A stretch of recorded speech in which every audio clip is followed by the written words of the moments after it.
Bonjour à tous, aujourd'hui sur Côté Croisette, nous recevons Madeleine Houbard, secrétaire générale de l'Association des architectes français à l'export.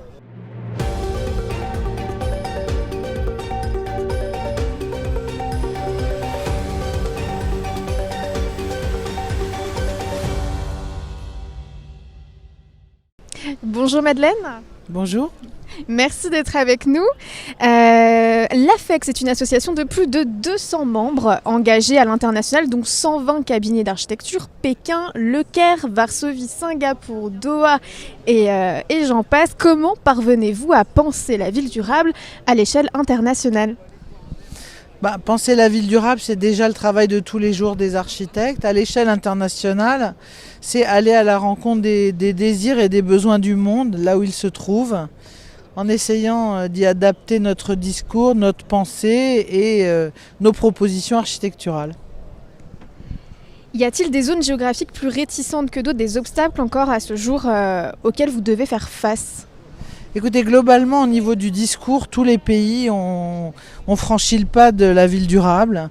Donc franchement, au niveau du discours, il n'y a pas de difficulté.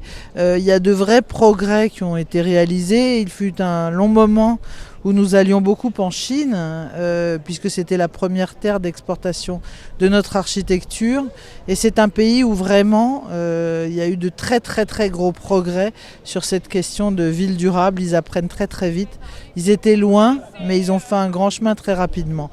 Aujourd'hui, je dois vous dire qu'on pousse plutôt les feux sur un autre grand chantier du monde, très présent cette année au MIPIM, qui est celui de l'Arabie Saoudite, pays avec lequel on construit une relation dans la durée pour travailler sur le développement durable de ce grand pays, au-delà même de leur giga-projet ou giga-projet comme ils disent.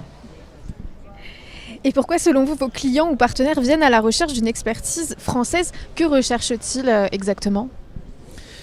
Écoutez, en général, la France a une bonne image, il faut quand même le dire, dont nous bénéficions, dont nous profitons, à tort ou à raison. C'est vrai que, d'abord, vous savez que Paris nous porte. Paris, c'est la première destination touristique du monde. Les gens connaissent et aiment Paris.